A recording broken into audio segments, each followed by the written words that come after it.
Yo, this is Ozzy from Ozzy Boyds, and you're watching Reptiles Unplugged.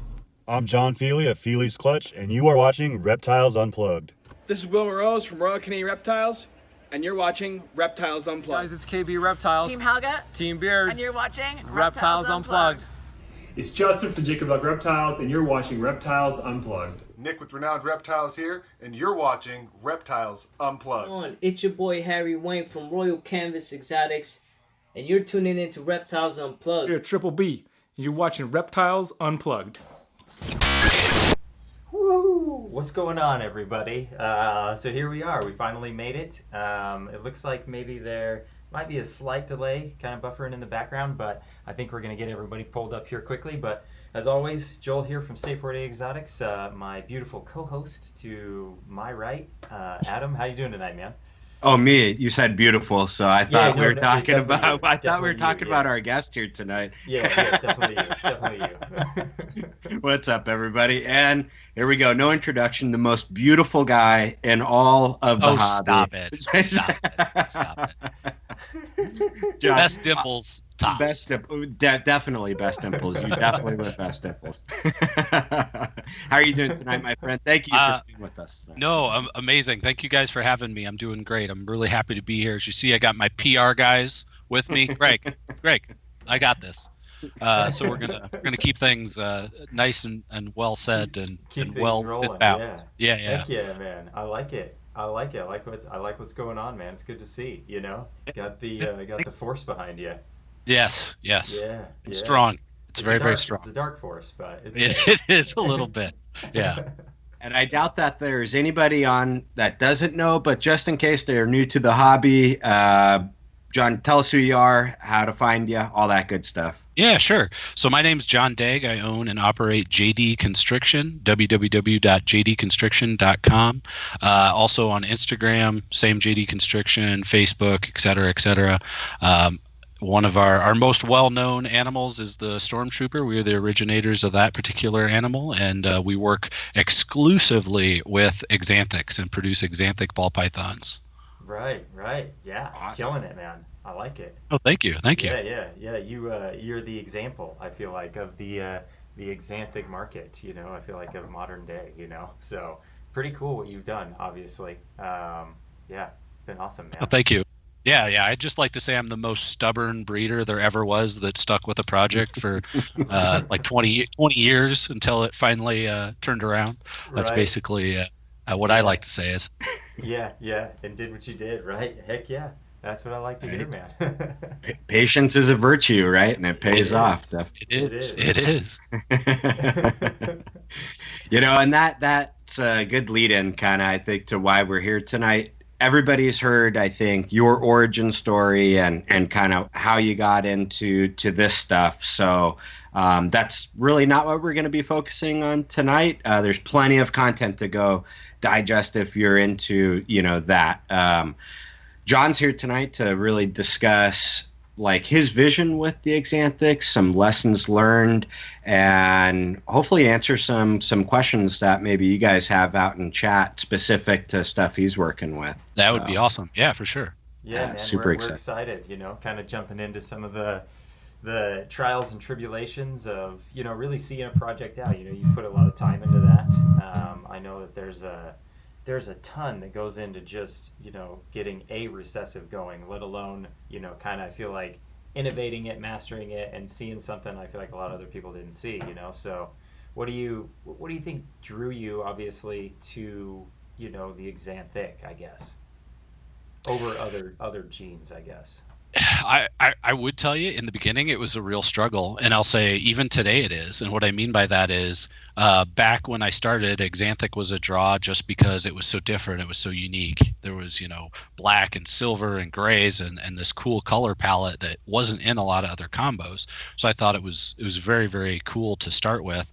And then I would even say one of my lessons learned was in the beginning I tried to do like what probably most people do is a little bit of everything. It's like, oh, I want this and I want to make this other combo. And oh, I saw this, sort of super cool pied combo and I want to make that too. So you end up having all these projects And I never ever wanted to be a huge breeder with 100,000 different animals and combos, etc. Right. And I came to the very quick realization that essentially I had to focus, or I was never going to be able to do all these different projects. Like I really had to settle in on something. So one of my early lessons learned absolutely was I bought into projects, realized I wasn't going to do anything with them, and then sold them before I ever made a single baby. So it was really kind of some hard times up front there, some hard lessons about getting into a project, realizing it wasn't to your core values of your business model or what you were trying to do, or where you could focus and spend all your time and energy without giving something else up. And then having to get rid of those too was really heartbreaking too. Or the realization that these cool combos, a lot of people make today, I just can't go off and go invest in them and start doing that, because that's space for Axanthics that I have to give up, which is the backbone of everything I make that I'm super duper passionate about. So it's a constant struggle. I like to say it's a lot like, I only have one wife, and while I admire all those other beautiful women and men out there, I can only have the one. So I'm going to stay dedicated. Gosh darn it. Determination, man. Determination. Yes. Yes. I like it. Yeah, exactly. And it pays off, right? It does. It does. Yeah, exactly. Absolutely. I mean, look at I feel like what you've done. You've built a brand and a following around the gene. So that time investment, you can't. That's one of those things that you have to just be committed to get that level of return. I feel like, so that's a testament, man, to patience and determination to be here. Yeah. Thank you. No, I appreciate that. And one of the things we had talked about that I think is relevant to that is like the original Axanthics I had, I didn't really have a super clear vision of where I wanted to go. At the time, like Nerd was making pastel Axanthics and Killer Bee Axanthics, and I was like, God, those are so cool in black and white. And where my first like real project direction that I think helped set kind of where JD's Constriction was headed and is headed today was fireflies. When people started hatching pastel and fire mixed together, I saw that animal and I went, if you had Axanthic to that, it's going to be black and white. It's going to be amazing looking. And I got into, back then, fires from Mike Wilbanks. I had Nerd Line Lemon Pastel. I had Axanthic. And I wasn't buying, Firefly head Axanthic male to breed to my Axanthic female. I was having to create heads from scratch. Right. So you talk about time frame. It was from the date I bought my Axanthic female and my pastels and my fires to the date I hatched a Firefly Axanthic, world's first Firefly Axanthic, was 9 years. Right. Yeah. Yeah. To get from that point, because not every female lays every year, not every project gets the right genders you're wanting. Man, 9 years, bro. 9 years. Oh man. And that's a brief little subject. I feel like something to kind of consider too is that is real, because these are, in the end, like, we're working with living animals here. Like, this isn't going to be perfect. Everything's not going to line up. You can get a female to breed, let's say, in 18 months, and you can get a male to breed at 500 grams. It doesn't mean you will, and it doesn't mean it works that way. Right. Like, there's a lot of cans and then just realities with this, that people Correct. don't consider. So that's a testament right there to that story. Right. Yeah, and I mean, and that goes back into those like lessons learned or things that I think have helped make me and can make other people successful too is patience, right? At the end of the day, you invest in animals and you're going to breed them and take care of them. Not only do you get the value of them as an animal, as a pet, or as something you admire each day, you clean the cage or take care of it, but also from a breeding project, you're going to get animals out of your investment someday, and it's a matter of patience. Is it 1 year? Is it 5 years? At some point you're going to break even or make money on those animals as well, if that's what you're going for, if that's what you're trying to do with it. So you just have to have the patience to see that out. If you don't, that's when you start having issues with making a return on what you've invested into. It's not being patient with it. Right. Yeah, exactly. And man, 9 years. So I mean, bonsai collectors achieve stuff quicker than that in some sense. Yes. They do. Yeah, what a thing to think about, Adam. Nice, dude. That's good. I like that. Yeah. Well done. They do. Yeah, but I think, all right. So for anybody that maybe hasn't caught some of the other stories and stuff, TSK, was there a reason why you picked that as far as business perspective, or kind of how did you land on TSK? It's a lot more simple an explanation than a lot of people think, because I do get that a lot. Why did you pick TSK? At the time of buying my first Axanthic, I had no idea I understood the different lines were supposedly incompatible at the time. They are proven now, but all I was looking for was the best looking example of an Axanthic female I could find. Right. Period. Right. That's all I cared about. The individual animal, I wanted it to look amazing. And I looked through countless photos, and there was one on Snakekeeper's site. I was like, that's it. That's the animal. It's amazing. And so that was basically what started everything for me, was just investing in that one animal. And it was based sheerly off of the looks of that individual animal. There was no market assessment, no anything. I was super green. It was the second snake I'd ever bought. First snake was a pet store. Second snake was an Axanthic ball python from Snakekeeper for $3,200. Wow. Okay. Right. And it so it just hit that specific look you were going for, and Right. I mean, right there, starting with quality, then I'm sure helped out projects going. Oh, yeah. forward, right. Correct. Yeah.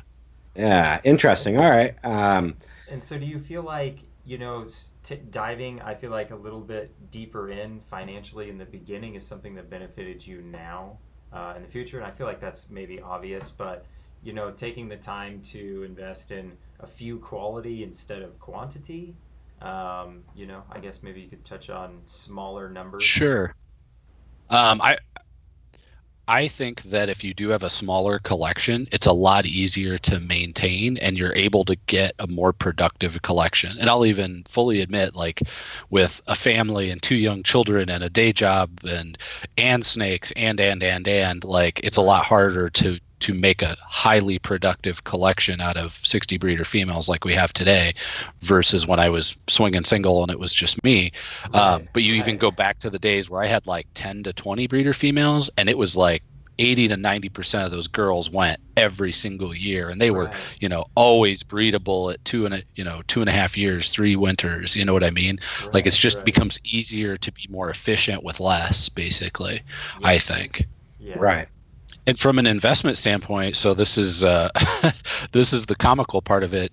The reason I got the snake was nothing actually methodical or well thought out. It was at the time I had a girlfriend that broke up with me, and we had dated a long time, and I had saved up money for a ring, and I wanted to spend it on the most ridiculous thing possible.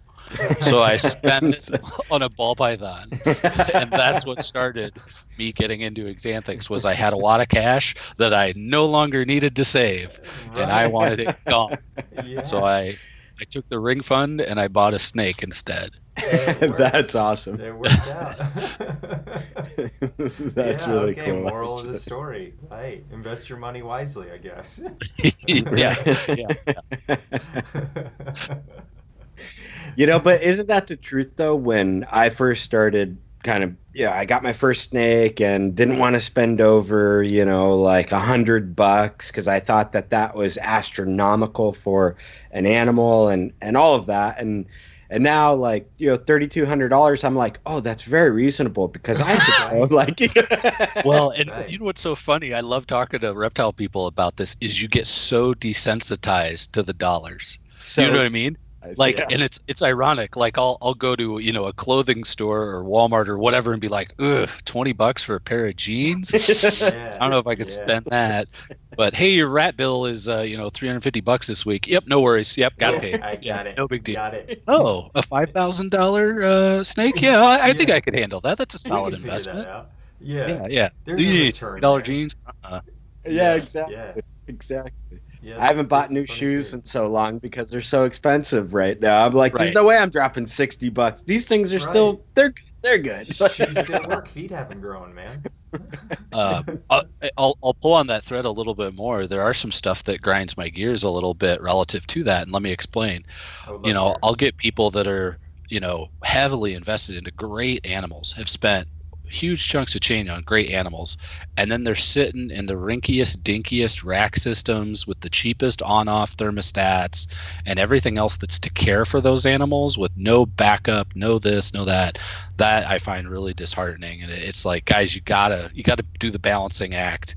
You know, invest in your setups, invest in your husbandry. Yeah. You know, those two go hand in hand. Don't figure out a way to buy a $5,000 snake and then limp along on, you know, cheap rack systems and cheap thermostats and cheap backup systems and everything else.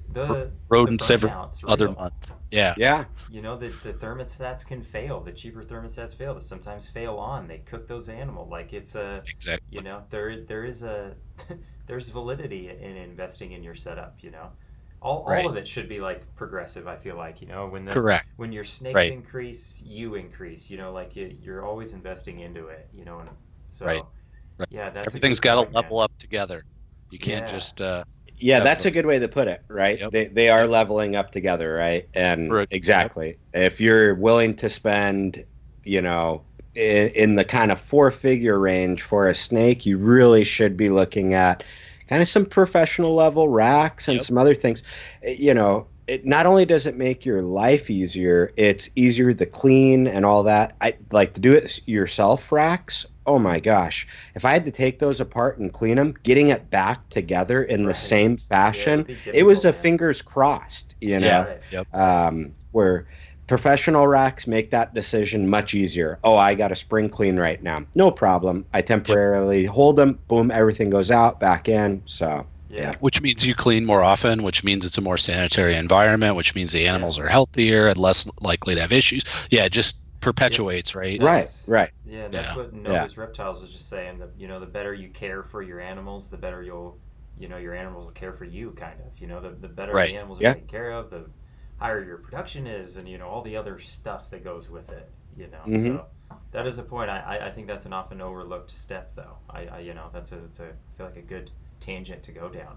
You know, because that's real. And I like pointing out keeping it at a level, you know, as it's kind of going, because I think that is easily overlooked all of a sudden, and then it's kind of a catch-up game sometimes. And you know, so your net average has to be pretty close. You don't want too big of a standard deviation between your equipment and your animals and everything else, for sure. Right. Yeah. Bod's Exotics just put up a deposit on the new ARS 5540 today. Yeah. Yep. Oh, very nice. Yeah, congratulations, man. Brian makes great stuff. Yeah, ARS is super solid. Yeah, and do you have kind of a mixed bag with your racks right now? Or are you running one shop over the other? I'm one shop across the board. So I've used just about every kind of rack. I have not done Freedom Breeder, although I'm not opposed to it. I actually like some of their new designs a lot. But I've run ARS, I've run Animal Plastics, which I have currently, and then Vision. Vision is the other rack system, as well as had my own melamine racks that I built myself. And right now, we're running Animal Plastics racks. I've even had Reptile Basics, Rich at Reptile Basics racks as well. But Animal Plastics is actually out of Des Moines, Iowa, which dumb me didn't even find that out. I'm in Cedar Rapids, Iowa City area. Okay. I didn't even know that. And then when I found that out, I'm like, can I get my racks from you? And they're like, yeah, absolutely. Can I come pick them up? Yeah, sure. And not only that, what I really enjoyed about them is, like, I was like, hey, can you do a rack like this or like this? And they'll custom make it. So I have like custom made racks there that are what I think is the right setup for me, fits best in my room, holds the tubs I want it to hold, et cetera, et cetera. So it's like, wouldn't change a thing. It's what I dreamed, you know, they would be. That's what I have. Yeah. Exactly. Okay. So interesting. So your whole shop is plastics right now, basically. Like okay, very cool. Have you? So being in Iowa, I'm sure you guys have massive humidity swings and temperature swings where you're at, and so that's kind of, is that why you went to the plastics, where the open frame were a little harder to keep? That's exactly right. Yeah. Yep. Right now, the facility that they're in is not cooled or heated at all. It's just naturally through the rack systems, which it's pretty efficient use of space, well insulated, etc., which makes it pretty awesome. But even in doing that, the Vision racks, for instance, any kind of open air ones, just were too volatile because Right. I didn't manage the room as much. It's just too hard to do, especially on exterior walls with the cold Very concrete. tough, man. Very tough. So yeah, it's not Arizona weather. Iowa's, super duper hot and humid in the summer, and then like sometimes negative, a dozen in the Right. wintertime. So it fluctuates on both ends of the spectrum pretty readily. Yep. So yeah, the enclosed racks tend to work better for insulative properties for me. And then also the other nice thing is I like it because it gives like a dark out effect or a hide almost, even on Right. the larger tubs. So I like having that enclosed actual rack system that operates as a hide, so I don't have to throw hides in with animals. That is true, right? as often. Yeah, it's Yeah. literally a box you're sliding them in. So I Yep. mean that is a hide. So, Right. Yeah. Right. Do you use clear or what type tubs do you use? Clear tubs The or gray. like gray or? They're all the opaque. Oh, okay. Yeah. Yeah. Yep. They get a natural light cycle through Yeah. the front and all of that. Very limited. So their natural light cycle is I turn on the lights when I go in, and when I leave, I shut the lights off. Okay, Yeah. I'm kind of going through let me rewind. My brain just I got scrambled it. that I knew whole exactly sentence, what you were right? gonna Yeah. say. 27 is the answer. Got it. Yeah. But I'm going through that right now with this room. It has no windows or anything in Right. it, and That's so what I when was I'm in, lights are on. When I'm out or stop moving for 30 minutes, which might hit pretty soon, the lights go out. And so I'm just kind of seeing how the snakes react. And so far, I haven't noticed really much of a difference with them. Yeah. So Yeah, that's an interesting thing. I haven't heard of Yeah. that because I have 2 windows where I'm at. Mm. So I've never really worried about it because I've always had light, for the most part. So yeah, that is interesting, But they spend a lot of time in the dark in the wild. So Right. It's Yeah. not out of the norm for them, I don't feel like. Yeah. They're living in rodent burrows for days after they ate the Right. inhabitants before they come out, and even when they come out, they're nocturnal, so they might not see light, but Yeah. a few times. Right, exactly. And that was kind of one of my overthought process pieces, as kind of growing up in the hobby and everything like that. I'm like, well, no, they've got to have light and they've got to know when it's night and dark and I don't think it matters as much. Nope. So Yeah. Just like somebody told me once, just like your kids, right? They know when it's nighttime and they know it's daylight, even if they're, in your basement all day long. Like you Right. just know. And Right. seasonally, they know too, because barometric pressure changes, everything changes. Like their bodies are gonna adapt, whether you change the light cycle or even to some respect change the temperatures. Like even if you keep it at steady eddy all the time, their bodies are gonna change. They're gonna adapt because you can't control every single environmental thing. Their True. bodies are gonna know that it's Right. wintertime, that it's breeding season, etc. yeah. Right. Right, exactly. And I almost wonder if they're more kind of sensitive to barometric pressure changes and other things, I even know with myself, like certain sinus things pop up when the barometric pressure is changing. And I could almost tell you, okay, this one's getting clogged. It's going to rain in 2 days. You know what I mean? I mean, It's not your knee, it's your sinuses. It's like, oh, the Right. brain knee's going off again. Nope, that's my sinus. But you know what I mean? And so I think kind of giving them that credit, like you were saying, allowing their natural body just to kind of do what they're going to do. You just take care of their basic needs and what they need to thrive. And then then on, it's them. So. And pay attention. Yeah, that's the biggest thing. I mean, you can read your animals, and that's what you get after spending time with them. One of my big recommendations to people is when they're like, "Hey, how do I get into breeding, or how do I get started, or what project should I start with?" And my number one piece of advice is go buy a breeding pair of anything or adult anything, and start breeding and taking care of hatchlings and understanding that cycle. Do that today. Don't buy babies and wait 3 years to start experiencing that on your, several $1,000 investment to make these world's first babies. Don't do that, because then you're going to learn some hard lessons if you screw something up, and it's going to be that much the way more there, emotionally right. taxing. To get through some of those early steps now, and you'll learn so much more. That's really the best teacher is time.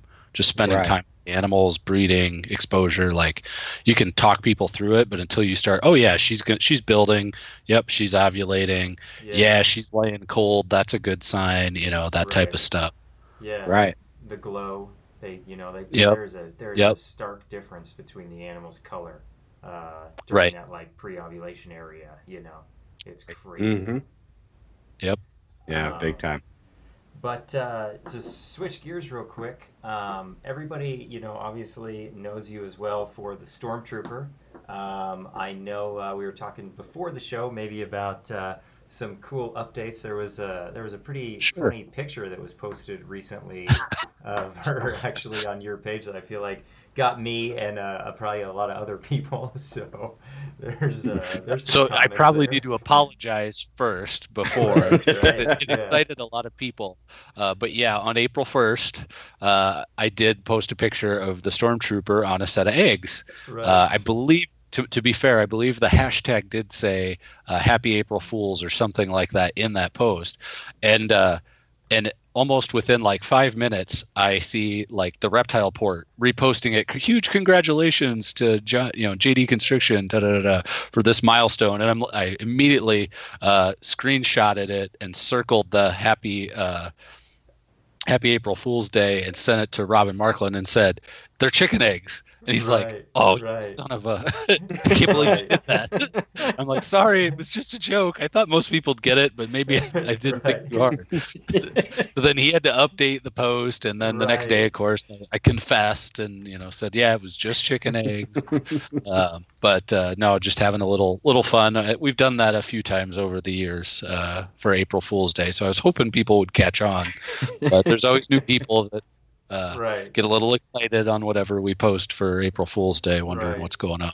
Right. And that just goes to show, though, the anticipation, man, for the Stormtrooper. Oh my gosh, what a viral experience you must have had with that. Like, sure, holy cow, right? Like, people, I don't think had ever seen anything quite like the Stormtrooper when it really went through its first color change and and I mean I certainly hadn't even dealing with Axanthics as much as we had, but yeah, when it came out, it was shortly before Tinley, and then we had ended up posting a number of posts and some updates, etc. And then that first Tinley where we brought her.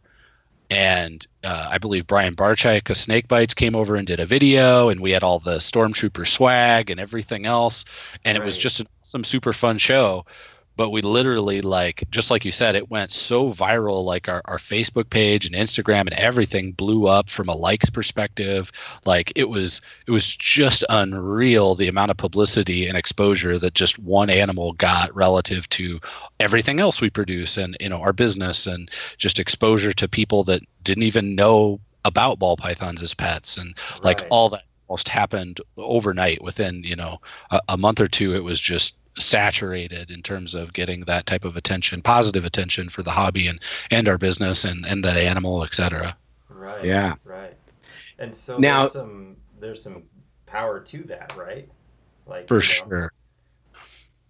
Yeah, I would say like what it made me realize, or my realization out of that, was an individual animal just being really good looking, advertised well, marketed. I mean, it can drive so many people to your business and so many people to your animals that it in and of itself is worth so much as just advertising, not necessarily as an individual sale, if that makes sense, right? Like you can get so much more out of a potential animal. So to this day, like if I make world's first and I really like the animals, like I try and hang on to them for at least the season, to market them, to get them out there, get people to see them, because it's the quality of animals we produce. It's stuff they've never seen before. It helps drive people to our page, and that is almost worth as much or more than had I sold them, when they were, a month out of the egg. Right. Absolutely. Yeah. Absolutely. There's a lot that goes into. I guess the ultimate question is how many snakes do you think you sold because of the Stormtrooper, and you haven't sold a single snake from the Stormtrooper? You know what I mean? Yeah, I don't think I have a number yet. I don't think it's done. Right. You know what I mean? Like I don't know how I even stopped putting numbers on that, because I still get emails and phone calls today about, hey, I'd really be interested in Stormtrooper, and then I explain it's a one of a kind right now. We don't know if it's genetic or a fluke, trying to figure it out. And they're like, well, do you have anything close or similar? I'm like, well, yeah, a lot of our stuff looks very similar. Then send them all that stuff. It's like, great, I want that. Yeah, it's like, look at this awesome Firefly Axanthic. They're like, oh, yeah. Snake, right. Yeah, right. yeah. Definitely, yeah. I mean, how do you even begin to quantify that type of marketing number? I mean, you know it happens because, like, the first thing you saw were the likes and the follows and all of that, and then the engagement afterwards kind of trickles in. But that really does just go to show, like, when you have special animals, even something that maybe you didn't produce but you were able to acquire, show it off, right? That can bring people to your page. I know, Joel, like your Mojave puzzle does great things for you. It does, yeah. I mean, the value on these snakes nowadays, I feel like, with like a kind of an overlooked maybe side of things, or maybe not, is a really pretty snake can bring people to your page, and that pretty snake can show everyone else what you're all about. So that huge price tag on some of these snakes, like, consider how pretty it is, obviously to you, because that's part of what you're buying. You're buying a social media piece now too. Correct. Yep, that's exactly right. Yeah, and it's I just, obviously it worked out pretty good for you having the Stormtrooper and then the Firefly Axanthics kind of line up perfectly there. That was you had like a Goldilocks kind of line there, but it showed everybody, it brought people to you, and now you've kind of shown, I feel like, the world what you can do with some dedication and putting some patience into a complex. Yeah. And how much did the Stormtrooper influence additional breeding projects, right? Once you produced it, did you jump into something saying, okay, I have to figure this out? And, like, what was your thought process once you had that animal and with the rest of your collection?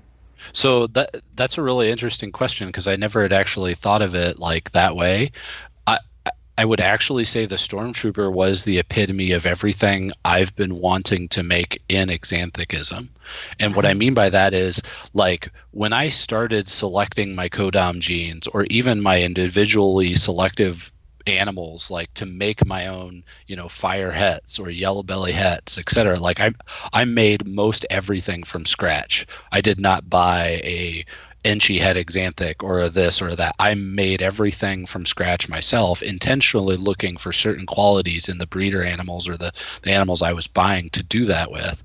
And they always had one theme in common, and I firmly believe this even today, that if they have darker blacks or darker coloration in the very dark areas of the animal, and they contrast then really well, there's not a lot of blushing, etc., but they contrast with the normal body coloration, they produce much crisper, cleaner Axanthics. It just as a general comment, if you got stark blacks, it doesn't matter if it's the same gray or silver or a different one, it's going to look better, period, because of the level of contrast between those two things.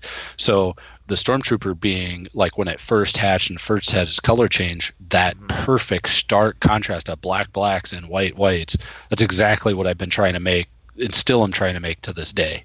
Right. That's the goal. Right. Yep. That is the goal. Give me that contrast. Give me that color contrast from black, salt of the earth, black as night, black to white. Yep. Yeah. And that is a hard level. That takes a lot of genes, to get there. And it's surprising, piecing that together. So that I feel like that was like some interesting insight into, what makes Axanthic pop, I guess. Yeah, for sure. Saw it with pastel and with fire, and like there's a lot of those genes. I feel like, looking at them, I wouldn't think pastel would make Axanthic look better. But that's just because I didn't have the insight, I feel like, that you had coming into that. Yeah, and as an example, like the Nerdline Lemon Pastel that I started with as my base gene, I picked it based off of contrast. No blushing, really dark blacks, really high yellow coloration. Like I wanted the contrast. Same with, yellow belly. I didn't get the best blushing ones. I got ones that had really stark contrast in their patterning, actually showed a lot of contrast. And it just kind of kept going. Really good patterns, really good coloration contrast. That's kind of what I focused on. As an example, like leopard, I've recently gotten, started snowballing into leopard combos. And leopard is one of those genes, unfortunately, that darkens both the regular pigment and the blacks. Right.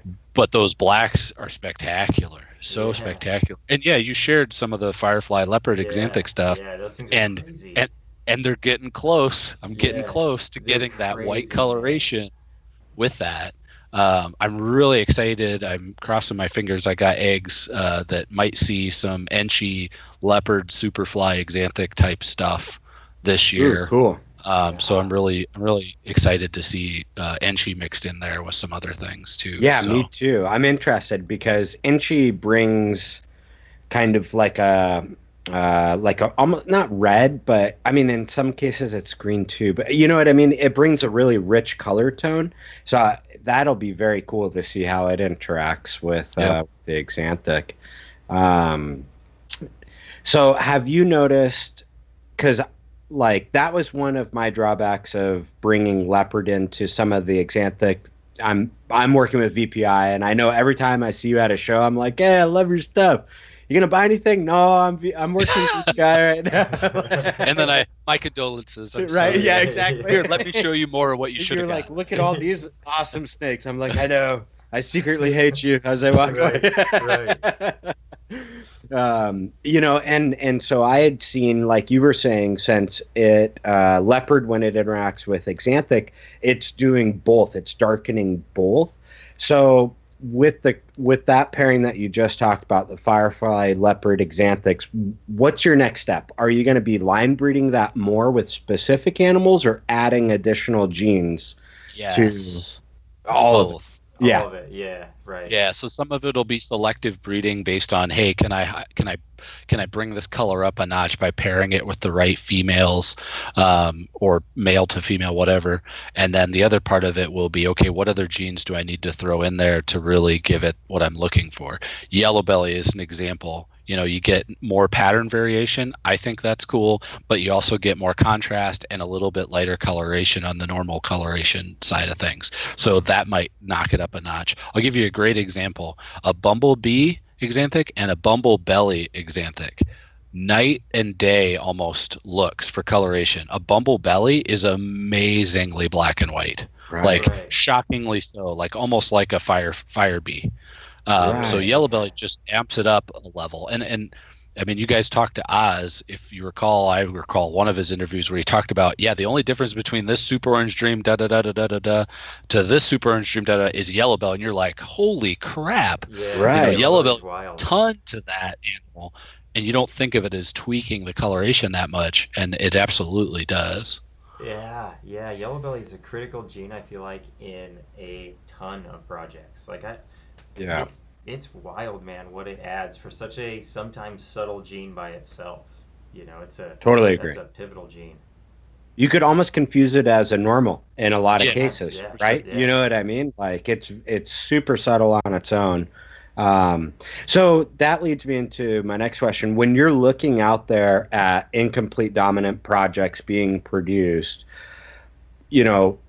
yellow belly, for example, how did you see that as reacting good, right? Like, is there a secret that you're looking for? I know you said high contrast, but are there other things that you're kind of looking for? Like, it's not as complicated as you think, and I'll give you the oversimplified view.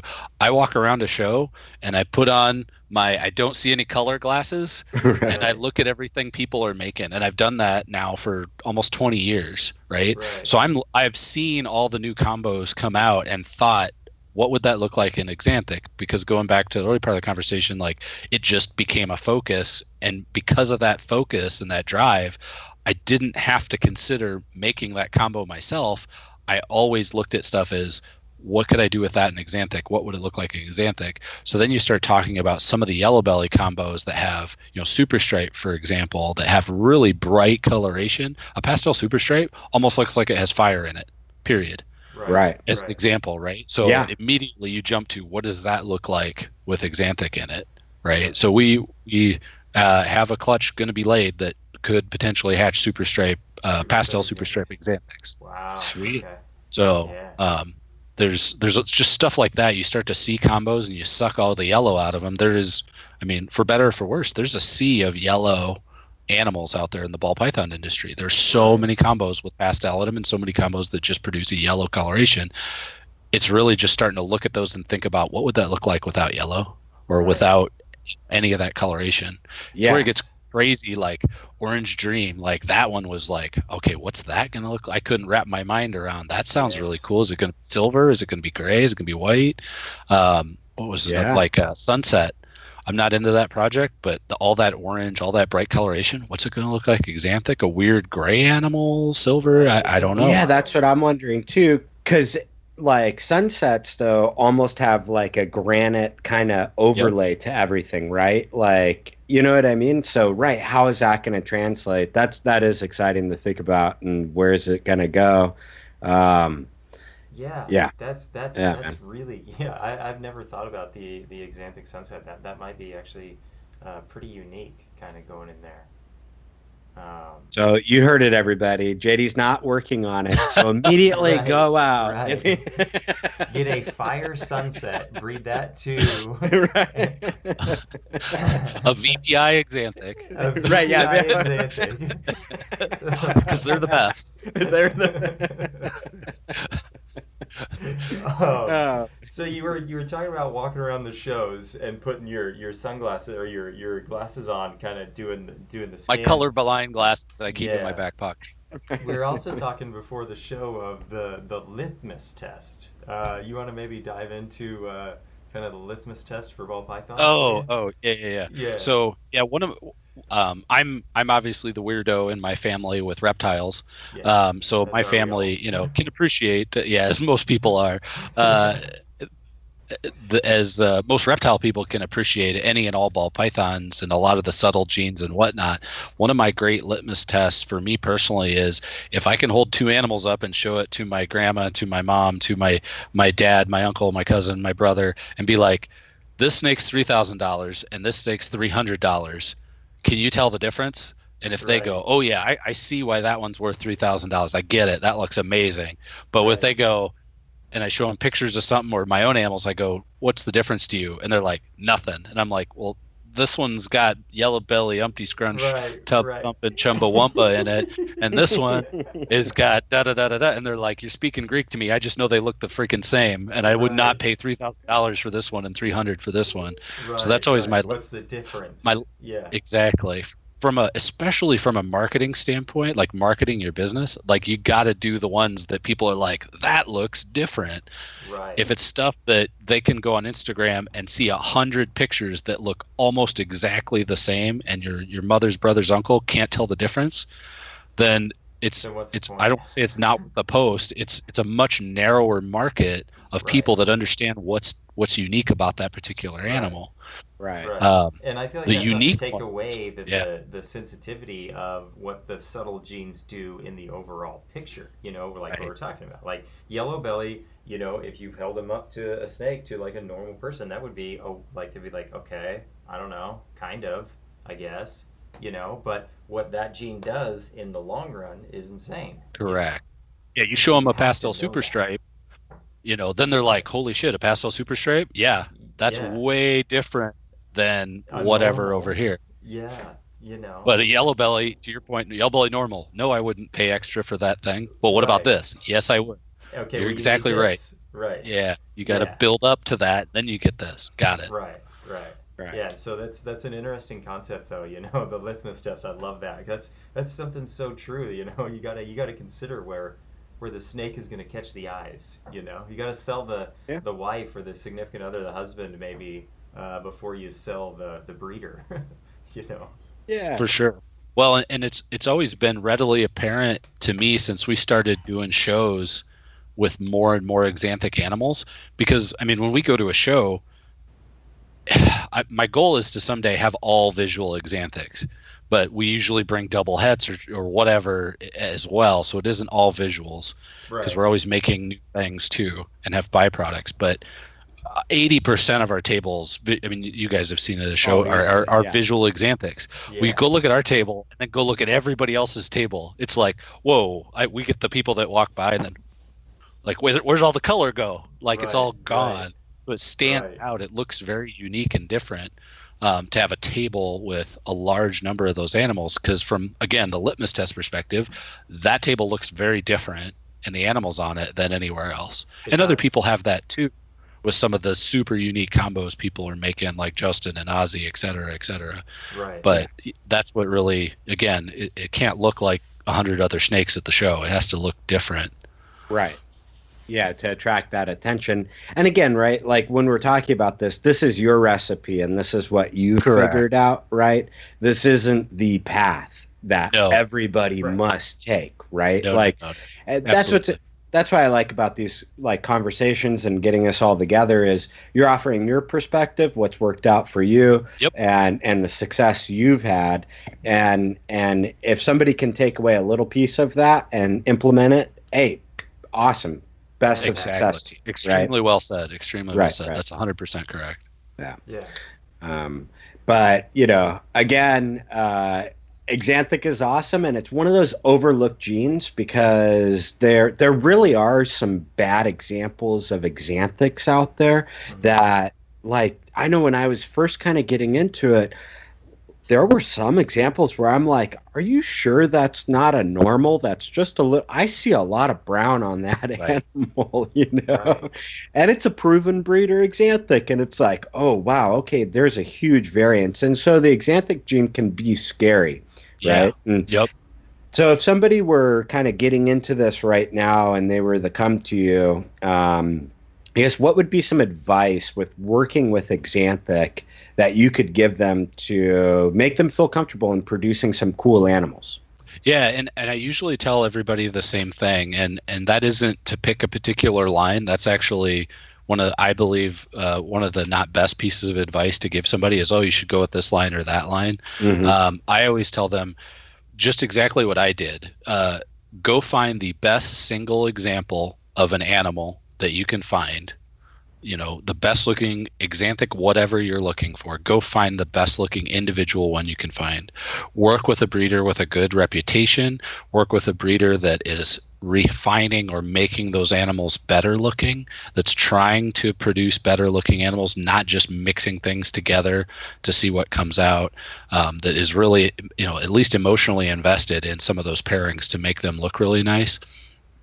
And then also pick a line or pick a breeder that's working on projects that you want to work on yourself. And what I mean by that is it's not a race to see who can make the world's first per se, but it is like, as an example, pinstripe snakekeeper Axanthics did not exist until I made one. But in VPI, they were everywhere. True. I could go buy a $300-400 pinstripe Axanthic in VPI. I couldn't buy a pinstripe head Axanthic male to save my life. Snakekeeper line. So that becomes a much longer road if you want to go down a path in Axanthicism and going back to the Firefly Axanthic in 9 years, right? That's a much longer path if you have to make your own heads. And you can totally do it if you're passionate about it, and you can totally do that, but if you have that kind of patience, go for it. But I've always found those projects that in one line or the other are way ahead of the other one. It's just so hard to catch up. Right. Because somebody's going to be making stuff that is way cooler and way more complex genetically by the time you're making your first whatever Axanthic. Yeah. Right. And that makes it difficult marketing wise. Exactly. Right. Yeah, it is time. Time is valuable in this industry. For sure. Yeah. I mean, that's the thing. Yeah, we're all looking at how do we jump those years. I mean, when we're on Morph Market and stuff like that, time, man. And we're talking recessives too, right? And that's so painful doing like double het to double het and, having, dozens and dozens of eggs and hatching one double visual, that legit happens. I've been there. Right. And then you see the people that, hey, I produced my first double het to double het clutch. Oh, look, 2 Axanthic clowns. And I'm like, oh, if they were here, I would hit them. Right?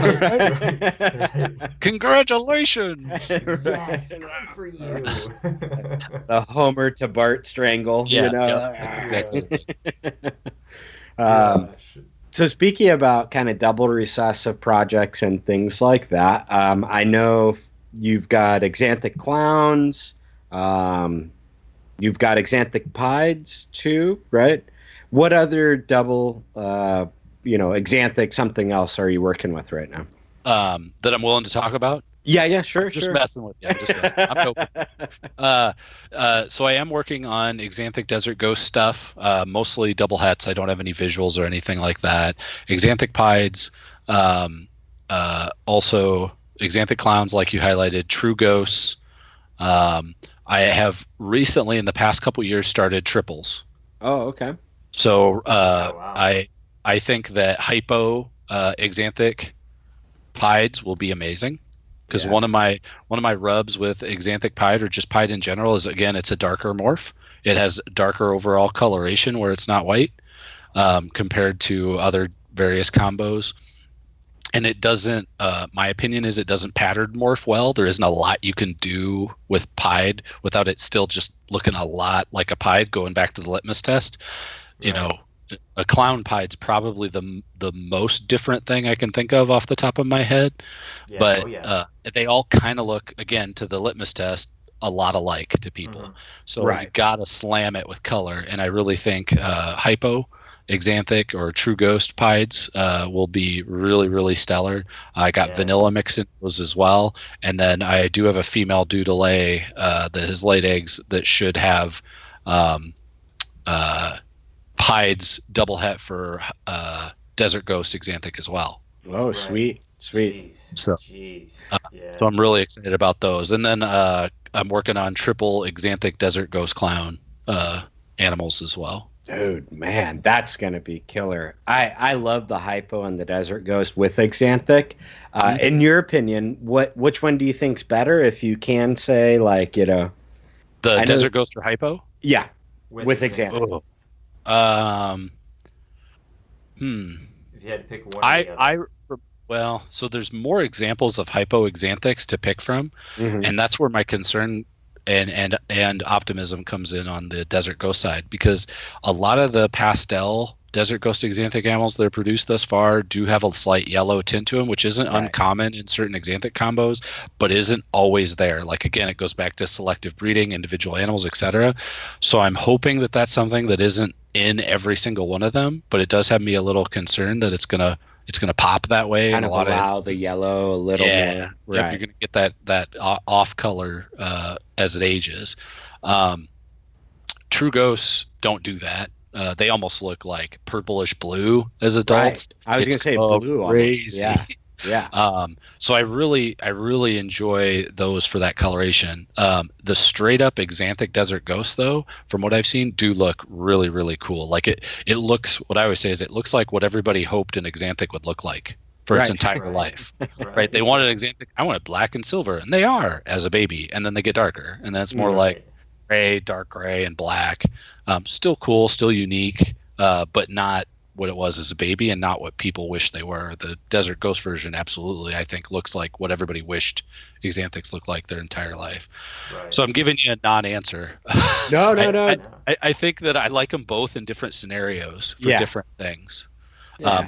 I'll be honest, like, I'm actually kind of excited to see True Ghost, Desert Ghost together. Right. Yep. Me too. Because the Desert Ghost Hypo, like, you wouldn't think those two together have much of an impact, but just a straight up Desert Ghost Hypo looks really good. Oh yeah. And they just keep getting better as they're aging. So you had Axanthic on that. Real quick, guys, I think we're having a tough time with the stream. I was considering maybe calling you guys back, canceling this call, and then calling you guys back. I'll keep this stream up for everybody, because I think we're having some tough time with lag. Maybe that'll help with our connection issue with, I think it's probably a Skype to YouTube issue. YouTube. So I'm gonna hang up this call and then I'll call you guys right back. And to everybody This is else, the I trick you were apologize. talking about earlier, the hang up on me, isn't it? You guys Yeah, aren't this calling is- me back. actually, we had this set up ahead of time. We're just losing Adam on this one. We'll call back each other here in a little bit. Right. Adam, Dang we'll it. talk to you tomorrow. All right. Yep. Have a good night. Yeah. Okay. All right. I'll call you guys right back. Yep. See you in a All right, guys. So actually, I'm just going to go ahead and kick them off the stream entirely, just to make sure that why not? Why have them on the stream anymore? I feel like at this point, what's the use? But yeah, no, I do apologize for the stream right now. It's messing up a little bit, so hopefully we can get this kind of worked out for everybody real quick. Trying to add Adam back into the picture. The stream already to me looks better, connectivity wise. So yep, Adam's back in. Yeah, I feel like this Sweet. is hopefully gonna fix our lagging issue. I'm gonna make a chat really quick. Thanks for calling me back, guys. Yeah, right.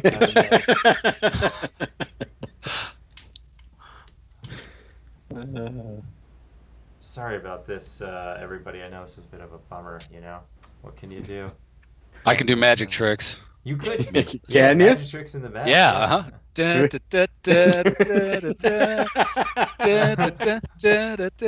is amazing.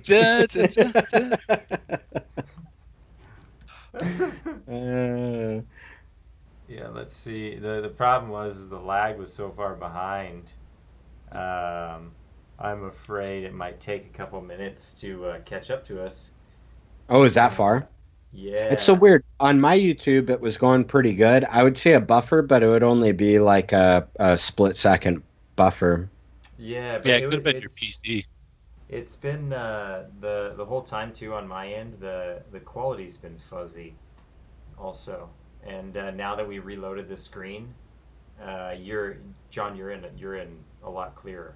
So I don't know if it was good. We started maybe the call early, and then now we're kind of lagging into it, I guess. Well, whatever it is, we always blame the guest. So Yeah, it makes sense. Definitely, we've never actually experienced an issue on this channel. Yeah, this is Kevin, calm down back there, Kevin. Damn it, Kevin. Not now. Go get Kylo Ren. You guys can play together. Right? Bring him in this. But yeah, I think so it's this is a bummer. Yeah, because we're still behind on my end. I don't know how it is on everybody else's screen. Do you have it pulled up, Adam, by chance? I do. The fortunate thing is, when this is uploaded to our channel, this will all not be lagged. Yeah, seamlessly. Yeah, Yep. That is- so I mean, at least there is that.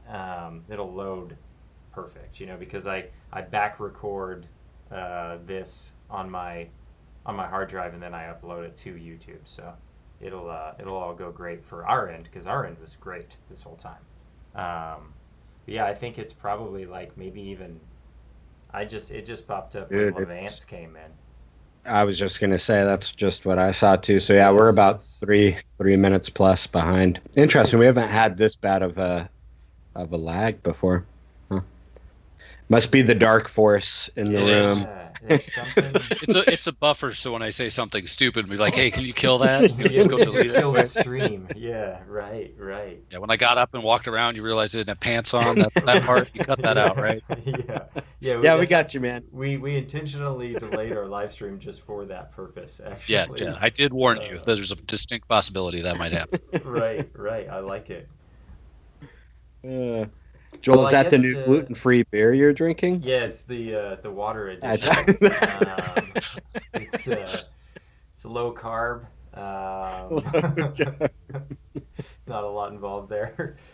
But I mean, I guess kind of we could just pick up kind of from where we left off a little bit here, and maybe talk about some of the more onto.